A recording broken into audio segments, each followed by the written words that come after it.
Hey there, Alex here. This is the new Vivo X70 Pro, and it has the same retail price as its predecessor at 1,199 Singapore dollars. I'm starting to sound like a broken record at this point, but I feel like at that asking price, it should have an official IP rating and stereo speakers. These are features that you can already find on much cheaper devices, and I would probably consider them to be table stakes for a flagship device. Anyway, with that little rant out of the way, let's look at the other aspects of the phone and see if it's any good. First of all, the design of the X70 Pro is pretty similar to the X60 Pro. It's a little thicker and heavier, and there is a slight change to the design of the camera bump, but I think it still looks really good and feels really well built as expected from Vivo. There is a complete set of accessories in the box, which is something I appreciate because I can start using the phone immediately after getting it. The screen looks great with nice colors, good enough brightness outdoors, and it has a 120Hz refresh rate. It's a shame that we don't get stereo speakers with a display this nice, and I'm still not a fan of curved edges, but it is what it is. The Smart Switch refresh rate option does work well for the more popular apps like Facebook, Instagram and Twitter, but browsers and other apps that would benefit from having a higher refresh rate are still running at just 60Hz.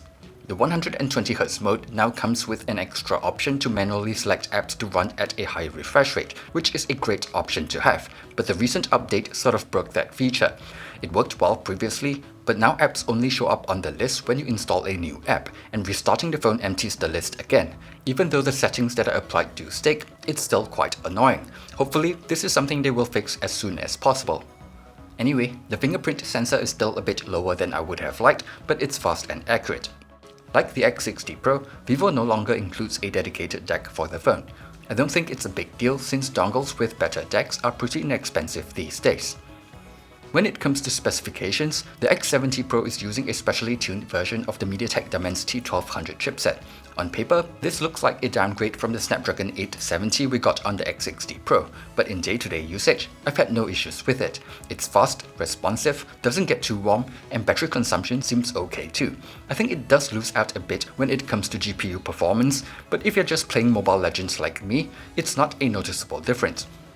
Battery size is a little larger this time round, probably thanks to the phone being a little thicker. I can get through a full day of use even with slightly heavier usage, so no complaints from me here. There is still no wireless charging, but we do get 44W fast charging, which can fully charge the phone in about an hour. The X70 Pro is running FunTouch OS 12, but it's based on Android 11, not the newer Android 12, so it's mostly pretty similar to what we got on the X60 Pro. It's a nicer software experience compared to older Vivo devices and does perform decently well, but it still has room for improvements. Like, I still can't change the grid layout for the app drawer. Even in dark mode, the app drawer still has a light background. I can't turn off Google Discover, and it's still quite aggressive at killing background apps, so you have to remember to tweak your settings before you use any activity tracking apps. Then there is the bug about the refresh rate I mentioned earlier, and sometimes the lock screen wallpaper resets after a reboot for no reason. So while it's a pretty usable software experience overall, I think it could use a bit more polish. Also hoping that they keep their promise of providing 3 years of software updates for the phone. So far, things have been pretty similar to the X60 Pro, and I think that's because most of the efforts this time round are on the camera system. We now get a 5x periscope telephoto camera again, and as you can see from the logo on the camera lens itself, it has Zeiss optics with T-Star lens coating, which can help to reduce lens flare and ghosting. In short, it's a flagship level camera system that is able to capture really nice looking shots in most lighting conditions, even at night. Having 4 focal length to work with gives me a bit more option when it comes to framing shots as well. Shots at max zoom range don't look great, but 10x shots are still very much usable. It still has that gimbal stabilization as well on that main camera, which works well not just for videos, but also helps to make taking photos a bit easier by reducing camera shake. And it uses the ultra wide angle camera for macro shots, so image quality is quite good as well.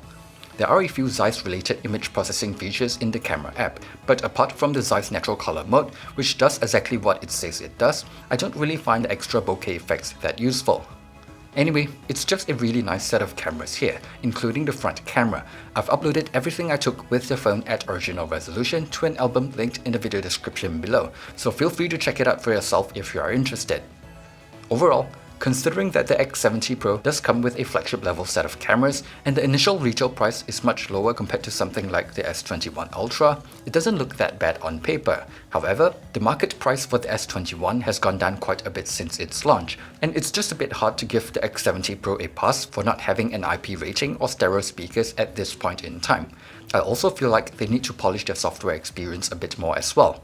But if they can improve things with Android 12 and you can find a good deal for the phone, it could be worth considering just for its camera experience. Thanks for watching this video and see you guys on the next one.